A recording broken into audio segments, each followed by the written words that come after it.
Hello বন্ধুরা, শুভ দুপুর। আপনাদের সামনে আবার রান্নার ভিডিও নিয়ে চলে এসেছি। আজকে দু রকমের মাছ বানাবো। এদিকে আর মাছ আর কাটা রুই মাছ। কাটা রুই মাছ আর মাছে নুন হলুদ মাখানো হয়ে গেছে। এদিকে তেল কড়াইতে গরম হয়ে গেছে। আমিও মাছগুলো একে একে ভেজে নেব। প্রথমে কাটা রুই মাছ ভেজে নিচ্ছি, কারণ আর মাছ ফোটে, যার জন্য আমি আর মাছটা লাস্টেই বানাবো, ভাজবো আর কি। আগে রুই মাছটা আমি ভেজে নিচ্ছি। রুই মাছ ভাজা হয়ে গেছে, এরপরে আমি আর মাছ ভেজে নেব। আর মাছ একটু ঢাকিয়েই ভাজবো, কারণ তেল ছিটকাচ্ছে। আর মাছটা ভাজা হয়ে গেছে। এদিকে আলু পেঁয়াজ টমেটো রেডি রুই মাছের জন্য। দেখতেই পাচ্ছেন দুটো মাছই আমার ভাজা কমপ্লিট। এবার আমি আর মাছটা বানিয়ে নেবো। মাছ ভাজার যে তেলটা ছিল সেই তেলেই আমি পেঁয়াজ দিয়ে দিয়েছি। পেঁয়াজের মধ্যে একটু গোটা গরম মশলা তেজপাতা দিয়েছি আর কি। একটু ভাজা ভাজা হয়ে গেলে আমি মশলাটা দিয়ে দেবো। পুরো মাংসর মতন কষা কষা রান্না করব। পাকা টমেটোও দিয়েছি, দেখতেই পাচ্ছেন।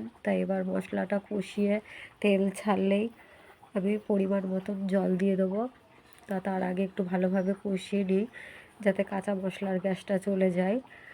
বন্ধুরা, কে কে আর মাছের তরকারি খেতে ভালোবাসেন তারা অবশ্যই লাইক কমেন্ট করে জানাবেন। আবার রান্নার ভিডিওটা কেমন হয়েছে অবশ্যই বলবেন।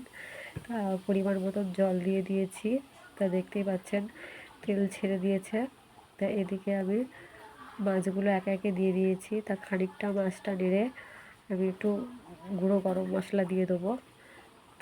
গরম মশলা ছড়ানো হয়ে গেলে আমি আর মাছটা নামিয়ে নেবো। দেখতেই পাচ্ছেন আমি আর মাছটা কীভাবে বানালাম। বন্ধুরা, আপনাদের মতন রান্না হয়েছে কিনা, আপনারা যেভাবে বানান সেভাবে পেরেছি কিনা আমি জানি না। অবশ্যই লাইক কমেন্ট করে জানাবেন যে আর মাছের রেসিপিটা কেমন হয়েছে। এরপরে আমি রুই মাছটা বানিয়ে নেবো। বন্ধুরা, আর মাছ আমার রান্না হয়ে গেছে। এরপরে আমি রুই মাছটা বানিয়ে নেবো। কড়াইতে তেল দিয়ে দিয়েছি। আলুগুলো প্রথমে ভেজে নেবো একটু লাল লাল করে। আলু ভাজার ওই তেলের সাইড করে আমি একটু আলু সরিয়ে দিয়ে তার মধ্যে সাদা গোটা জিরে দিয়ে দিয়েছি ফোড়ন। তার মধ্যে আমি মশলা দিয়ে দিয়েছি, টমেটো দিয়ে কষিয়ে পরিমাণ মতন জল দিয়ে দিয়েছি। ঝোল ফুটে উঠলেই আলু সেদ্ধ হয়ে গেলেই আমি দেখে নিচ্ছি আলু সেদ্ধ হয়ে গেছে। আমি মাছগুলো দিয়ে দিয়েছি।